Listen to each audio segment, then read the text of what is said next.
You're listening to the AfterBuzz TV Network, now the largest new media platform on the web, and your number one source for after-show entertainment.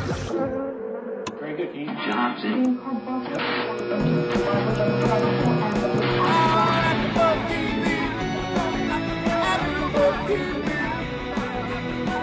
On the AfterBuzz Studios in Los Angeles, California, and streaming live on Ustream, this is AfterBuzz TV for Intervention.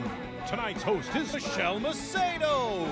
Joining Michelle will be AfterBuzz co-hosts Melissa Macedo and Tamara Berg. We'll break down tonight's episode and get you all the latest intervention news and gossip.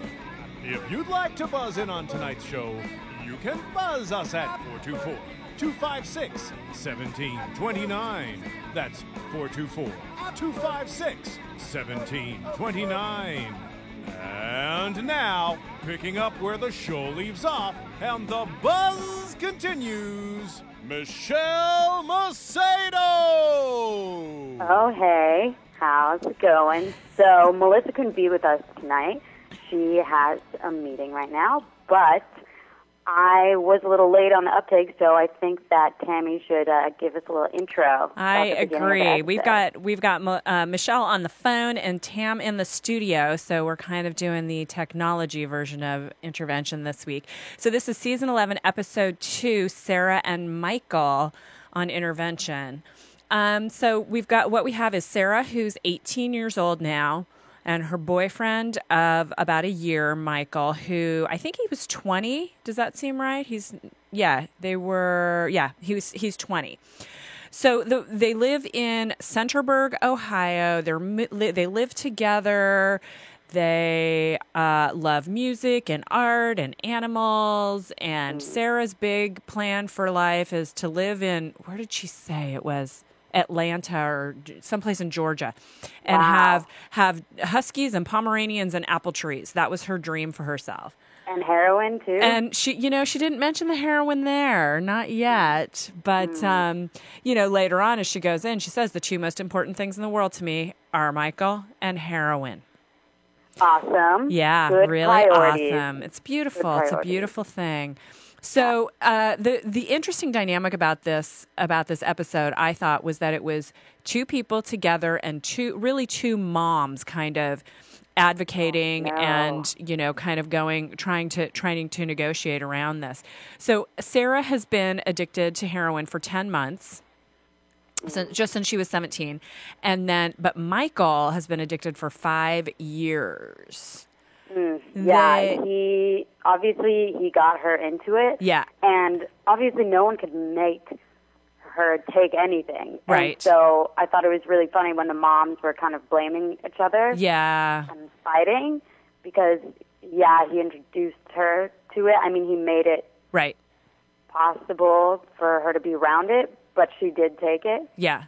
Well, and even more, did you see the part where she said, it wasn't even, it was so, it was codependent right from the very beginning because it sort of sounded like it wasn't so much I took the heroin, it was he sort of blessed me with the heroin was almost how she was conveying it, She said something like it was the first time that he shot heroin into me.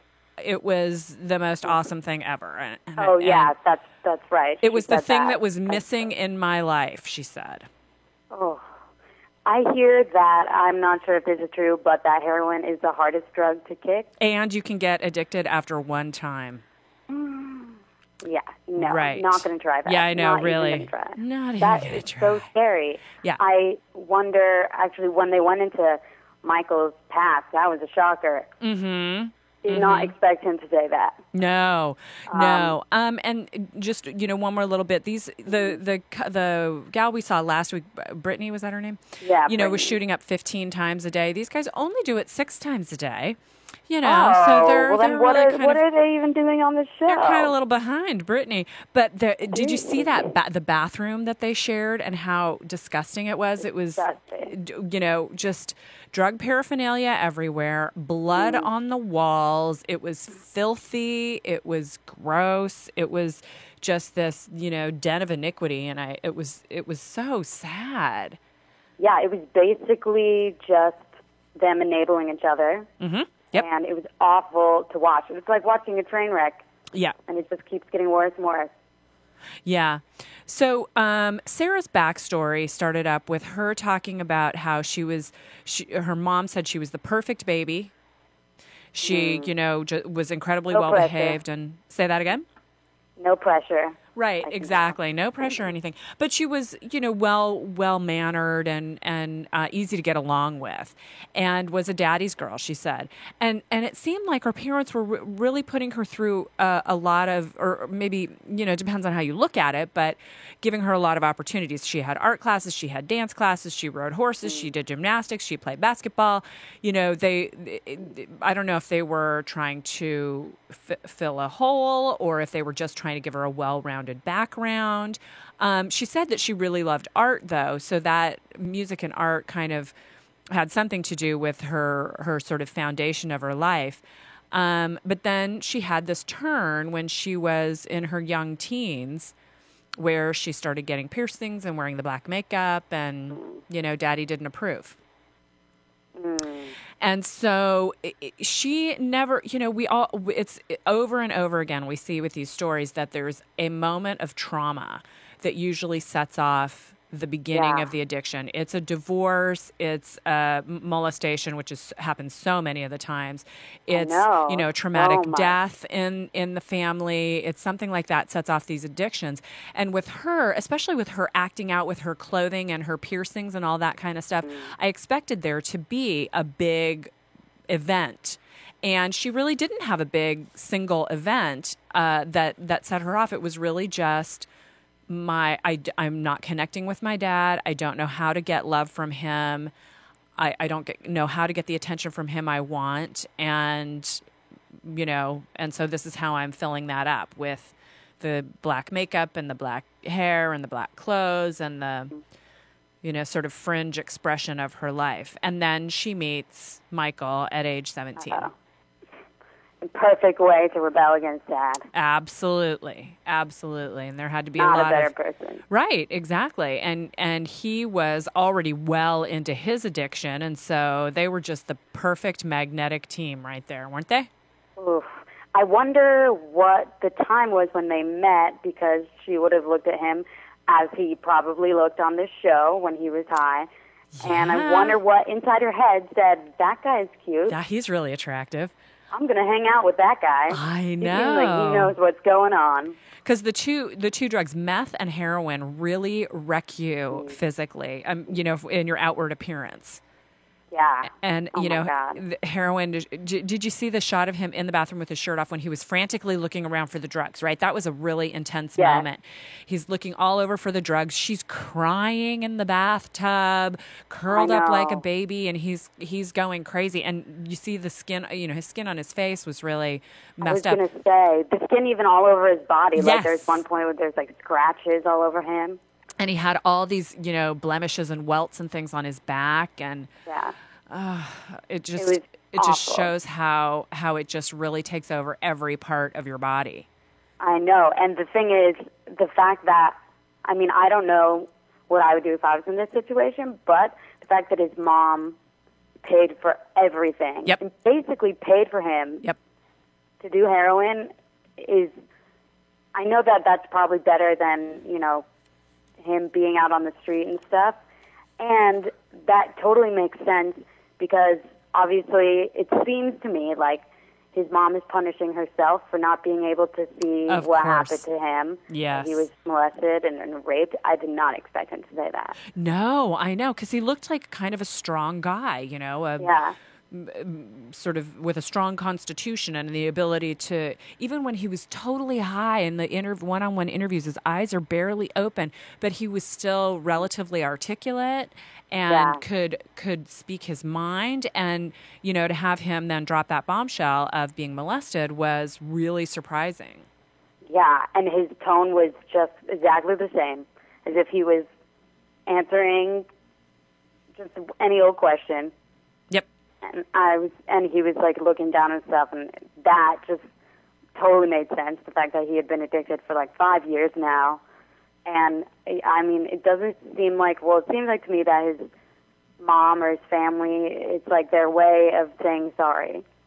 Yeah, I would think so. And when you don't have any kind of experience with addiction or any kind of emotional healing, you don't know what to do. And a mom, of course, is just going to try and nurture her kid, right? And they were definitely playing the mom roles in this case, the two mothers. Oh, They really were, you know, being that kind of fierce mom. Mm-hmm. And somehow trying to protect her kid. And so can you imagine the guilt that she must have had learning 10 years later or 9 years later that her kid was molested? Like, I can't even imagine what that's like. I don't know what anyone would do with that. I don't know how she would deal with that. But basically, I'm sure the feeling is, just like probably the feeling is for her all these past 5 years, that she can't protect him. Right. It's too late. Right. It's just too late. And obviously, I guess, you know, that's going to haunt her for the rest of her life, but you can't change the past, and that sucks. And it more than sucks, obviously. But yeah.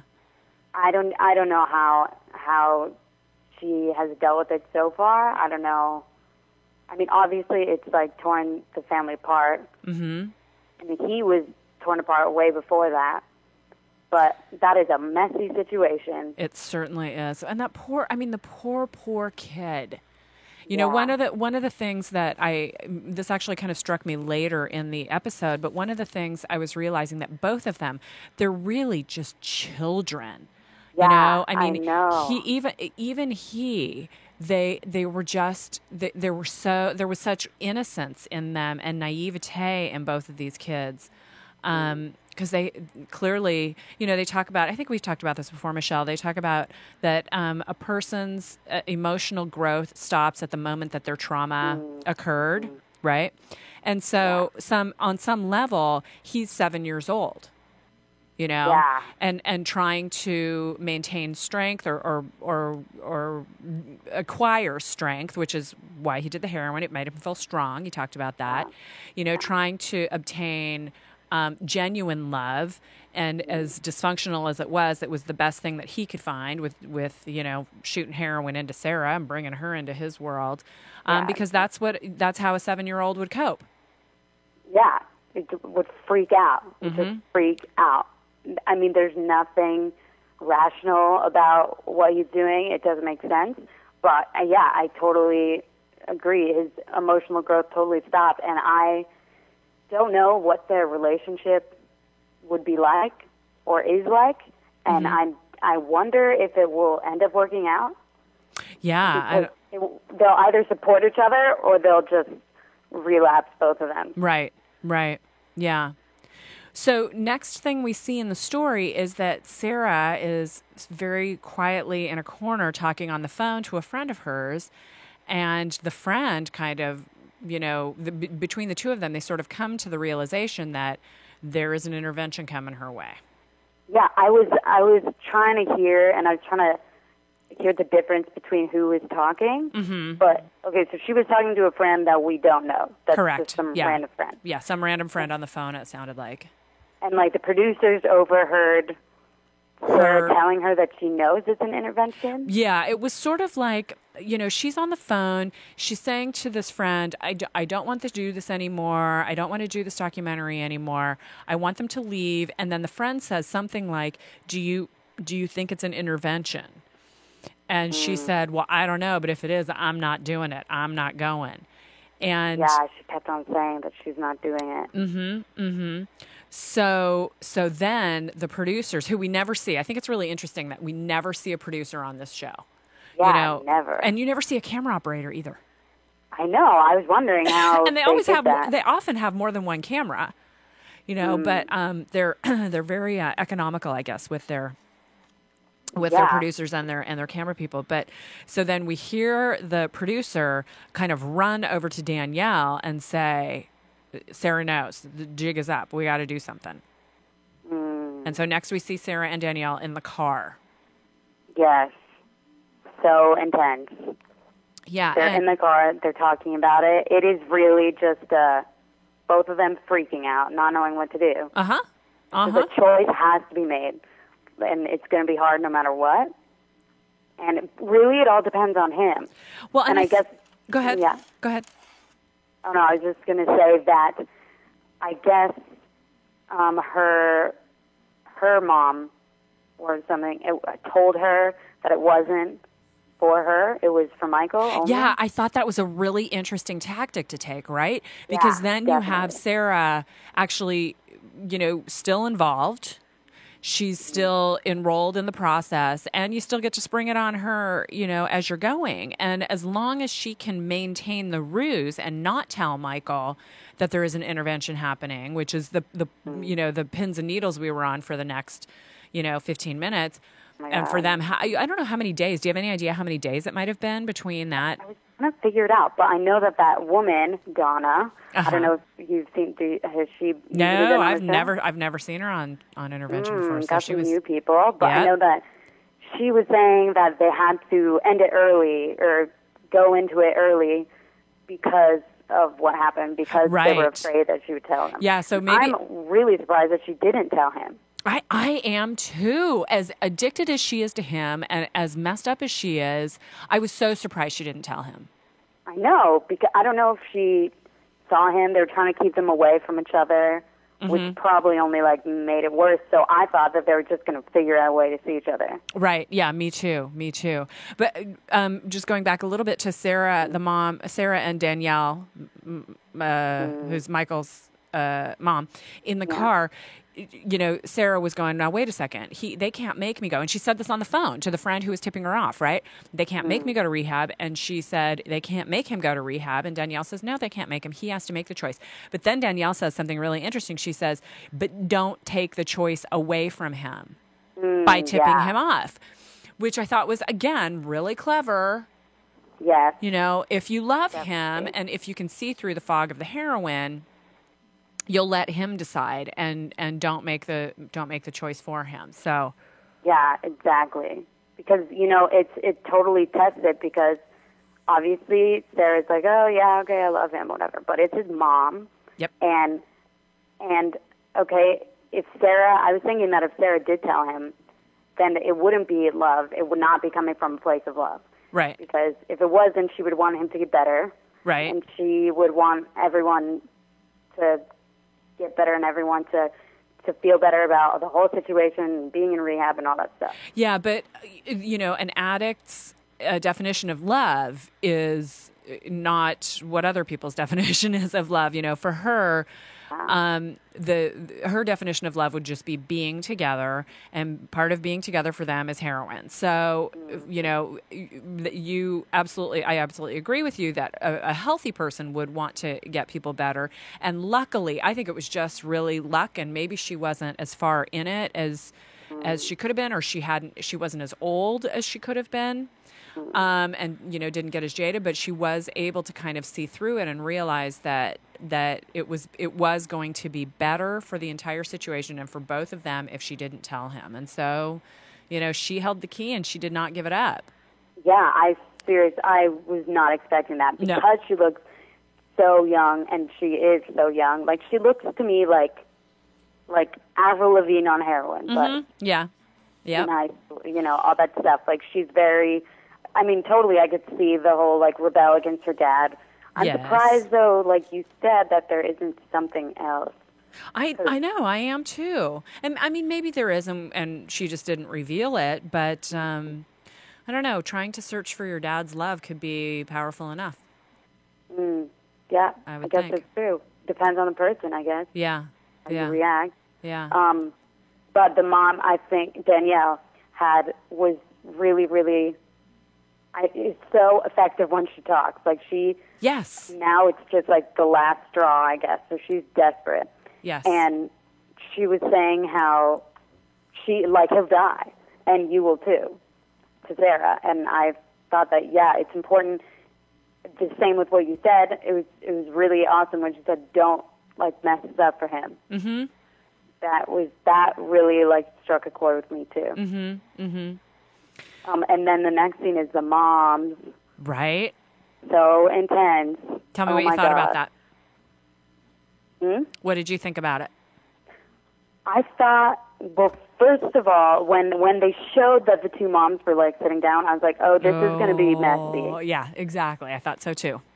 Because the moms, you know, are really protective. I mean, sometimes some moms can be really protective, especially with them. They don't want the issue to be with their kid. The issue is with the other kid. Yeah, they were both trying to pin it on the other one, or at least, you know, Sarah's mom was trying to pin it on Michael. Yeah. And Michael's mom was going, now, hey, just a second, my kid's not the only bully in this fight. Yeah, exactly. And they both were making up excuses. Like, I know that both of them would have been like, well, okay, but he does it because of this, and she does it because of this, and so it's fine, and justify it.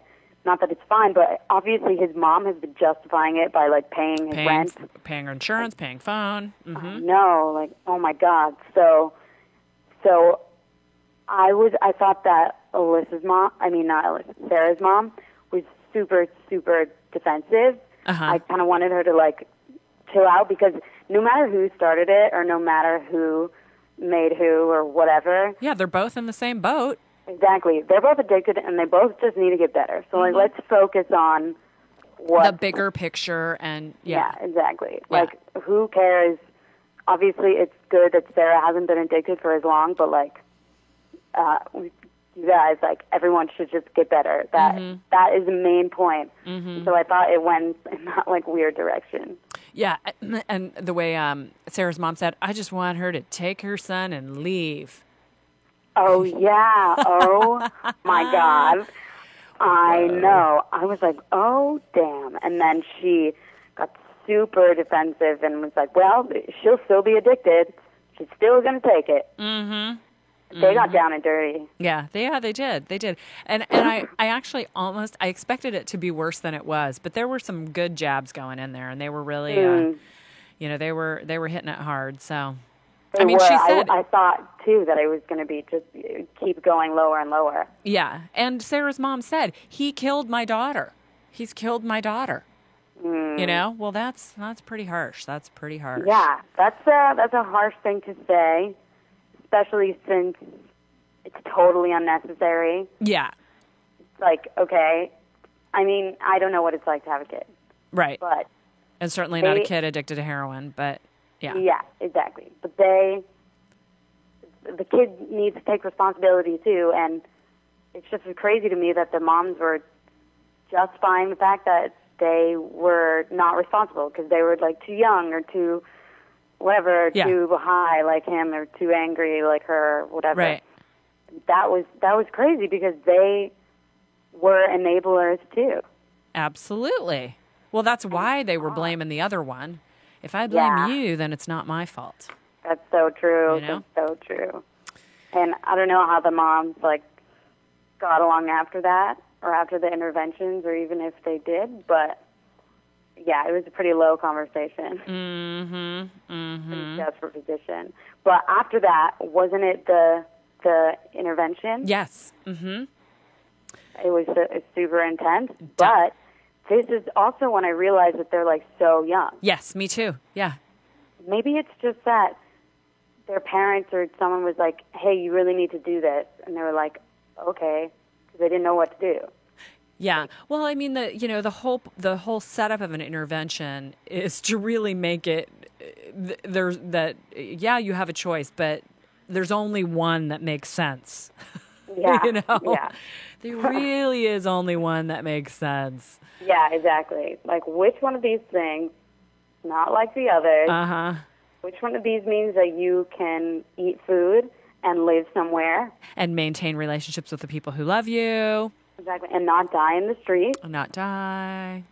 And I'm surprised, I mean, you know, because you said heroin was so addictive, that he was super willing. I know. Well, so we started off with Donna Chavou, who was the interventionist, who was different, and I really liked her. I thought she had a great way about her. Didn't you think so? Yeah, she was super, I don't know, like professional or something, or like sweet, or I mean, just like what's the word, like empath, like yes, sympathetic yeah. I agree.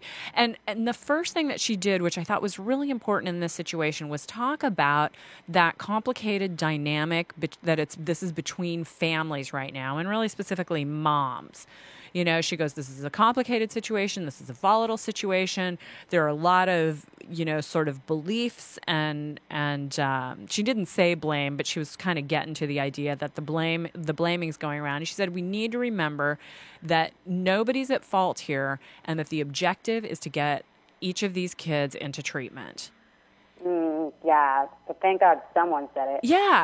Yeah. And setting the ground rules and making sure it doesn't become a big bloodbath between all these emotional families. People. Mm-hmm. But, okay, I have a question. For the earlier seasons and stuff, have there ever been two people on it at once? No, I don't think so. Not that I've seen. That was really interesting. But usually what they have done people who were coupled, and they have done people who were sort of later given the opportunity for treatment. I haven't seen one quite like this that was so intertwined with the families knowing each other, with the families being intertwined, as well as the people being intertwined. Because a lot of times what will happen, what I have seen several times, is like a mom and a daughter will go in. The mom has set up the intervention. We've got the whole family there. Turns out mom also has addiction problems, or even if it's not addiction problems, emotional problems of her own. Yeah, like last week. Right, exactly. And so a lot of times what will happen is the subject, you know, usually the kid, will go to rehab, and then at the same time they'll go, you know what, Mom, or you know what, Dad, we think you've got things to work on as well. Would you like to go to deal with your stuff separately? And so kind of it gets to be a 2-for-1. Not that they go to the same place, because they don't. But that wouldn't be good. Yeah, but I have seen it that way. I just haven't seen it quite so much that they were absolutely entwined through the whole thing and had back-to-back interventions. That was a different one for me. So that was interesting. Well, what did the parents say? Like when they turned it around, did the parents usually go? Yes. That is crazy. Yeah, and sometimes it was not even addiction issues for some of them, but it was like, you know, that codependency problem. You know, where even if the kid went to rehab, mom just still didn't know how to deal with anything, because her whole life had been about taking care of her kid and paying her kid's rent and, you know, whatever, that kind of stuff. So so what is she going to do after, if he's better? Exactly. Could it be really easy it'd be really easy to fall back into some sort of codependent relationship, and they needed to break that cycle. The other thing that Donna Chavous said that I really appreciated was, she said, you know, she was talking about Michael and talking to his mom, Danielle, and saying, you know, who pays his rent? How is it that he's able to do these things? And Danielle goes, well, you know, we scrape it together. And Donna basically said, you know what? He's not really had a very hard time of it. So it's time for him to have a hard time. Meaning, if he says no, you stop paying his rent. And the mom immediately was going, but he's going to be living on the street. But he's, you know, what's going to happen there? And Donna Chavous said, yeah, that might be what happens. And what I was kind of thinking at that time was, so your fear, Danielle, is that your son is going to die.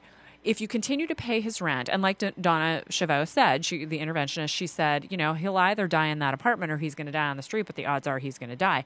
And, you know, sort of the concept was, if you continue paying his rent, you're just prolonging the process of his either death or choosing to go to rehab.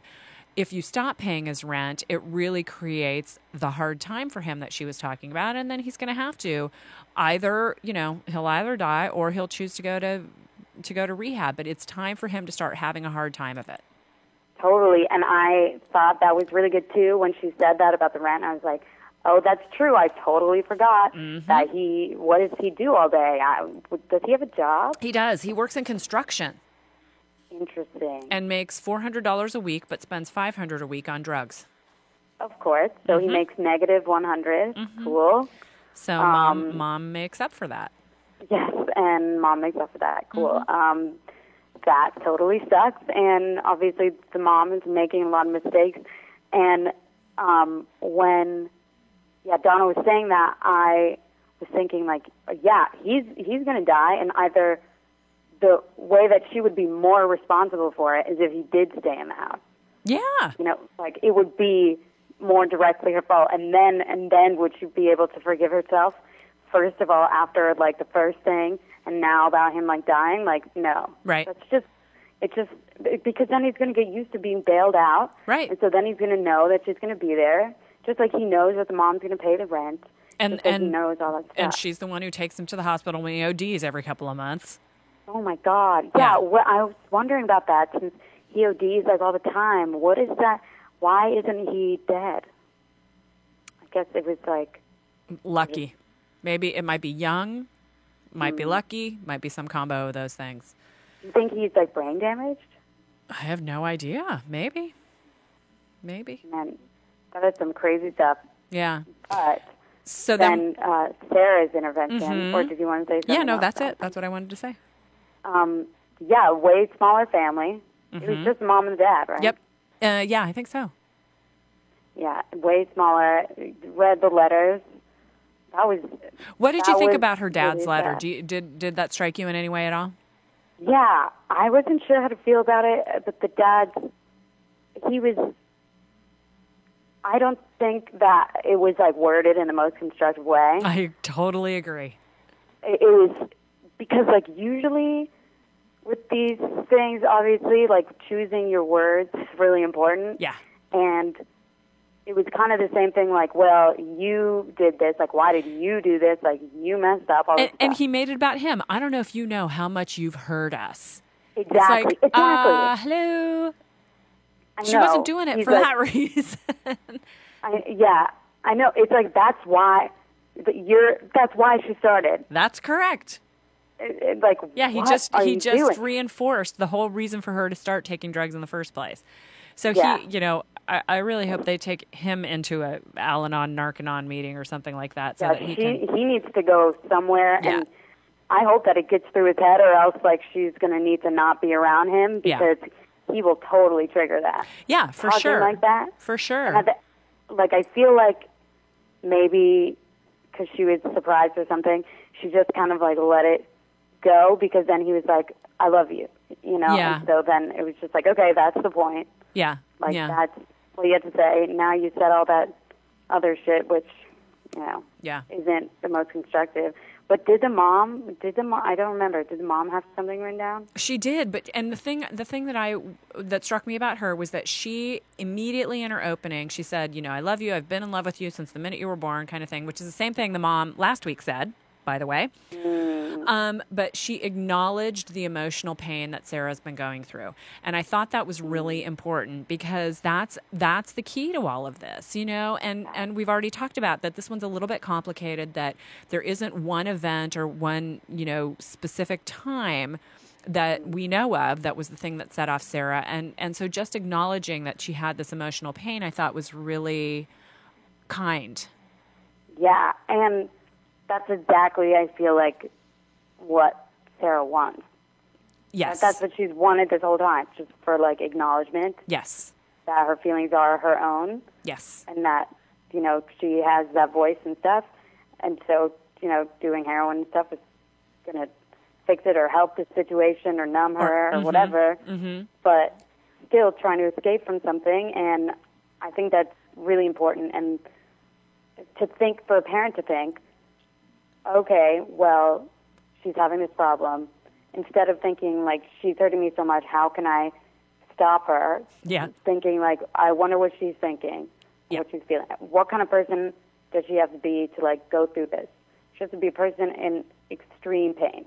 Yes. So it's opposite of the dad. Yeah. He's like, I totally am hurt. And, like, this sucks for me. Yeah. Like, what is she supposed to say to that? Yeah. Yeah, so thank God the mom was there. And I'm sure that, they used to actually show more of the letters and the outpouring of information by the family, they don't show as much of that now. And maybe it's because people find it boring or whatever. But, the mom's letter was two-sided. It was double-sided on a piece of paper, and we only heard like 5 lines of it. So clearly there's a lot more to it that goes into helping them make that decision. So yeah, I had a feeling that was the case.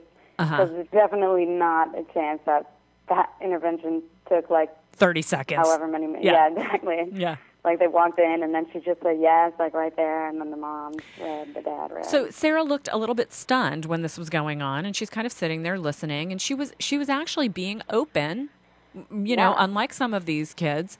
And what was her first thing that she says? I want to see Michael. I want to talk to Michael. I would like to, I need to check in with one of my 2 addictions before I go to Exactly, I know. And when she said, like, I'm addicted to him, I'm like, there it is. Mm-hmm. Of course you're addicted to him. Mm-hmm. That is why he's there with the heroin. You're addicted to each other. Yeah, they're absolutely connected for her.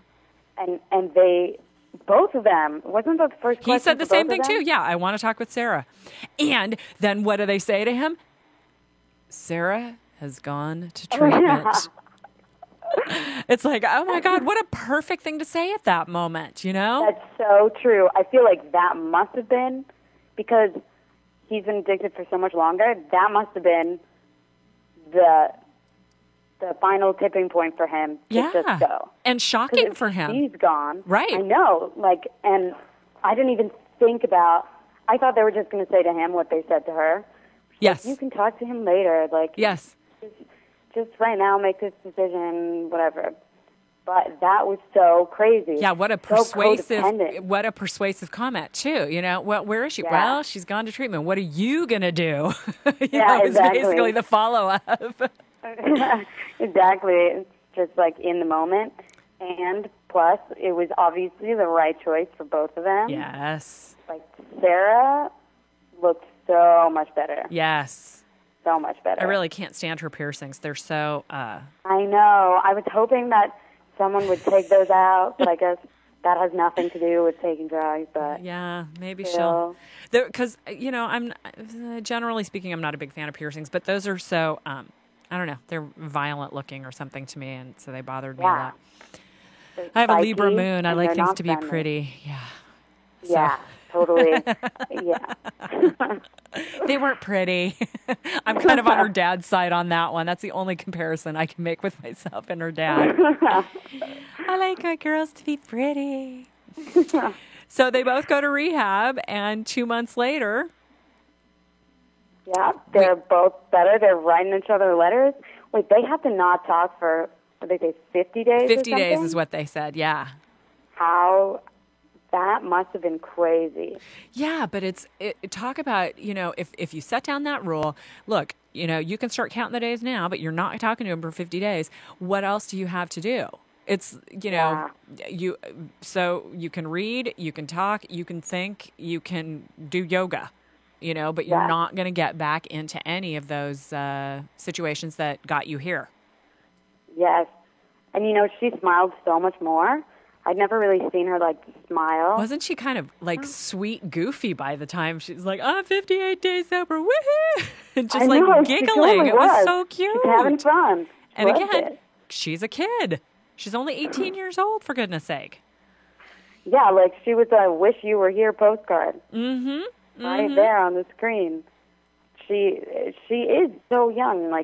She looked so much older. Yeah. Yeah, she really did. I'll do it to you. And Michael, when he got there, they were expecting him to be angry and to be violent and to be combative, and he wasn't. Yeah. Which was just so great. He said yes pretty fast. Say that again? He said yes pretty fast. He did. He really did. And the only thing he said was, can I sign myself out if I don't like it? Yeah, but you want a place to live. And he's like, oh, okay, then I'll go. I was like, what kind of question is that? But okay. And that was ridiculous. Yeah, it was just somebody looking for a back door. He thought, well, here's my one last chance. No, they're right. It is a better idea to go to rehab. Yeah, exactly. It's like, I'm going to try anyway. Yeah. It's so ridiculous. So, but wasn't it great at the end where he said, I still wear the ring. we're still engaged, but my sobriety is the first thing. Yes, oh my God, I'm so glad he said that. Because I can just imagine the counselors or whatever, people there being like, because aren't you not supposed to be in a relationship? Yes. During treatment or during... I think it's a whole year afterwards. You're not supposed to start dating or anything. Don't quote me on that, but I think that's what it is. That's what I get from watching TV. Yeah, I know, right? Celebrity Rehab. Yeah, exactly. All the good ones. Yes. They have some rule about that, and so because you can't figure it out. You don't know who you are until you've lived your life for some measure of time. And, it's very easy to become out of relationship from the wrong place if you haven't lived your life enough while being clean and sober. Yeah, and exactly. And they've only known each other while they're messed up. Yeah. Like, I worry that's... So do they really know each other? Because they don't even seem like they know themselves. I don't think so. So I think we should go to commercial right now, and then we will talk about what we think might happen with these two. Awesome. Want to find out what the AfterBuzz is about? Janice is a drama queen. This is the divide that is going to carry the series. Give us a call. 424-256-1729. 424-256-1729. It's television, and they want it to be as dramatic as possible. I mean, it's Shakespearean. You never know what goes on behind closed doors. Find out why AfterBuzz TV is the #1 source for after-show content. Now, in the eyes of Jimmy, Nucky is a villain. 424-256-1729. 424-256-1729. I mean, who would you guys rather hear that from? Your husband or your best friend? The wig will come out. When the TV show is over, get your AfterBuzz on. So, Ms. Michelle, what do you think are the predictions for this couple? I'm going to, although I want true love to exist, I'm going to predict that they're not going to stay together. And he's moving to Arizona or whatever. I feel like once they see each other again, they'll split ways. And stay sober. Stay sober for a little while. She will for longer, I think. I don't know. I mean, I agree with you about that. He's staying in Arizona. They ostensibly live in Ohio. Their families live in Ohio, and she's in Florida. So clearly there's a lot of geographical issues to deal with. But, what I could see for them a couple years down the road is I think that, actually for the next few months down the road, I can see them continuing to write letters, continuing to support each other and, be open to each other. But I think that the romance part will die off just by virtue of not being together and not seeing each other. And I think that they probably know that in the backs of their minds. But the other thing that I could easily see, because they're so young and it's this young love, it's probably her first love. I could see them, 5 years or 10 years down the road, meeting up at Christmas time when they both come back to see their family, seeing each other again, and then starting a new life together, sober, but with, the commonality of what they had when they were younger. And, it could potentially be like beautiful and fantastic. And that's my dream for them. Yeah, I really want that to happen too. I think that could be great. I want that to happen. Yeah.